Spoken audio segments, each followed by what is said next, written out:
y se pudre y se lo comen los gusanos.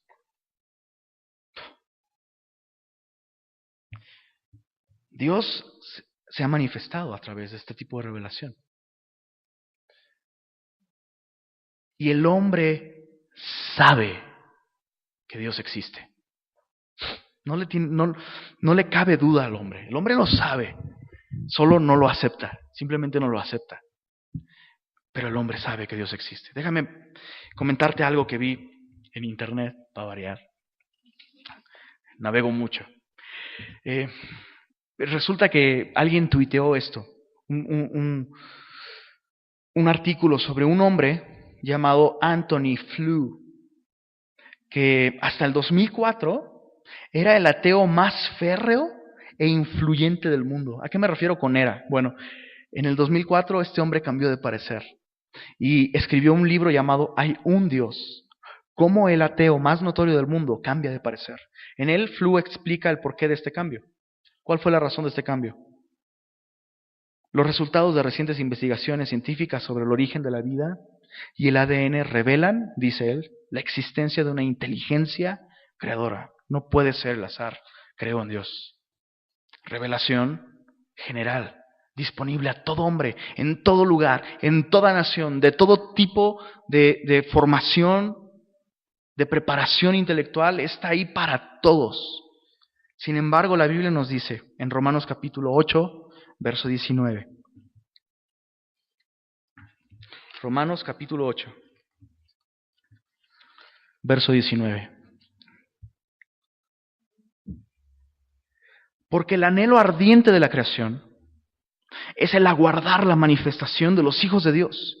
Porque la creación fue sujetada a vanidad, no por su propia voluntad, sino por causa del que la sujetó en esperanza. Esto es Dios. Dios sujetó a la creación, cuyo ardiente deseo es que los hijos de Dios se manifiesten. Bueno, Dios la sujetó a vanidad, no por su propia voluntad.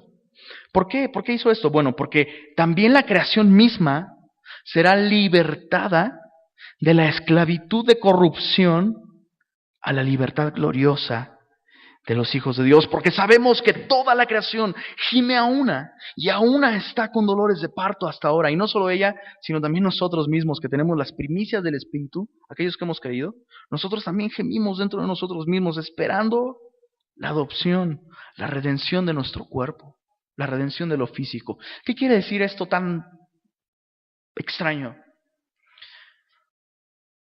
El hombre cayó en pecado en el momento en el que decidió ser él mismo su regla de lo que es bueno y lo que es malo. Eso simboliza el árbol de la ciencia del bien y del mal. Que el hombre tenía la oportunidad de escoger llamar él a las cosas malas o buenas y no dejar que Dios dijera qué es bueno y qué es malo. Entonces el hombre dijo, yo voy a ser mi propio Dios, yo voy a decidir qué está bien y qué está mal. Bueno, eso se llama pecado. Cuando no le crees a Dios, cuando le dices a Dios mentiroso y te pones en el lugar de Dios.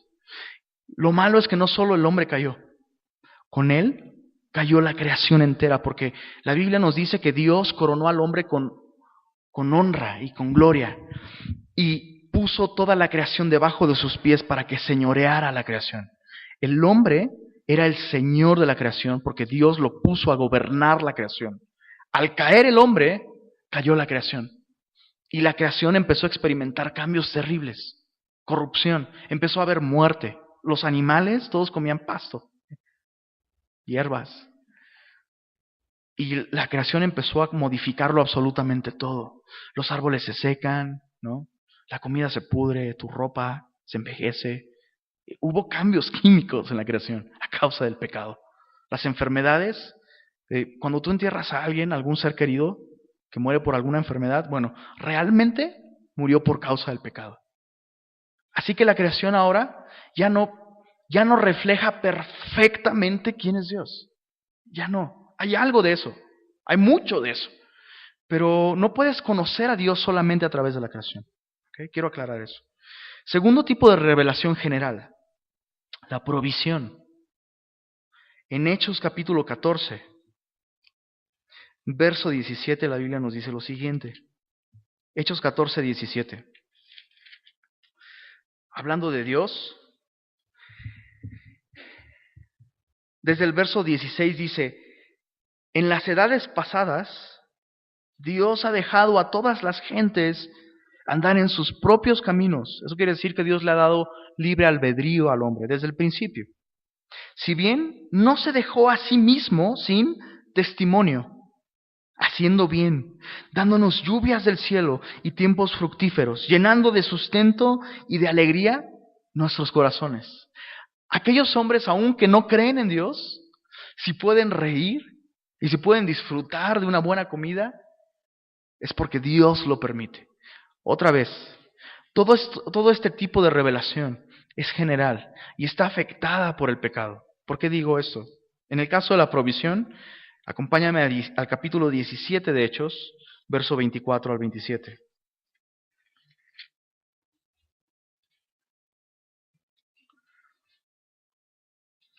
Dice así: el Dios que hizo el mundo y todas las cosas que en él hay, siendo Señor del cielo y de la tierra, no habita en templos hechos por manos humanas, ni es honrado por manos de hombres como si necesitase de algo, pues Él es quien da ¿qué?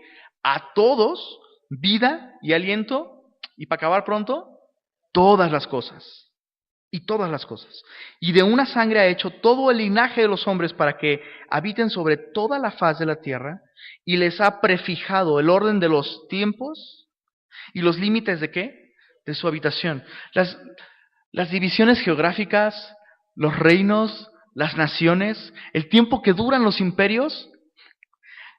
Hechos 17 me dice que Dios está detrás de todo, prefijando tiempos, prefijando límites a su habitación y dando sustento. ¿Para qué? ¿Para qué todo esto?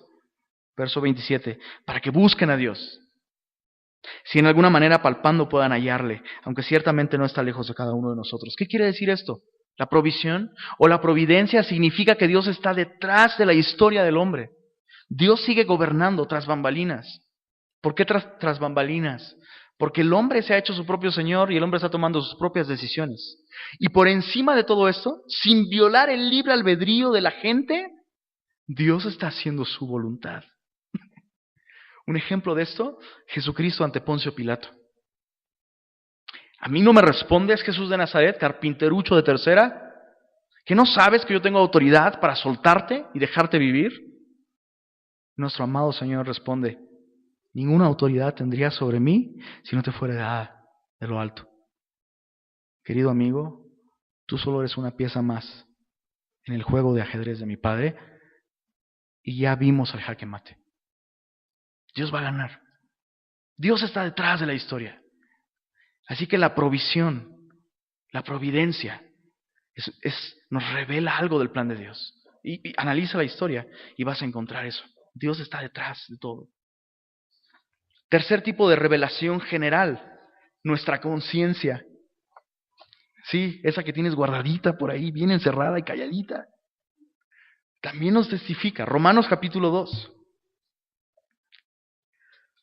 Romanos capítulo 2, verso 14 al 15. Dice, porque cuando los gentiles, ¿qué quiere decir gentiles?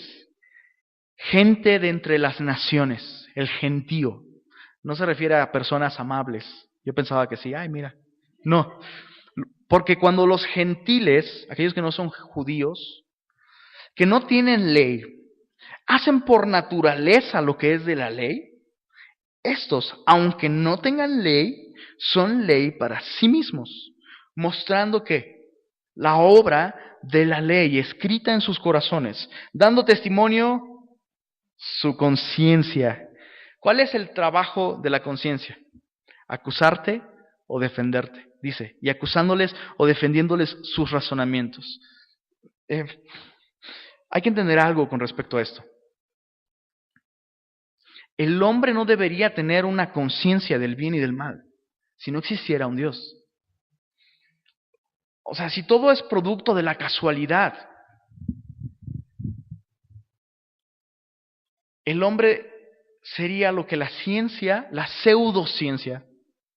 No estamos peleados con la ciencia los cristianos, Ojo, no estamos peleados con la ciencia, con la sabiduría, con el entendimiento, con la tecnología, con investigar, con aprender.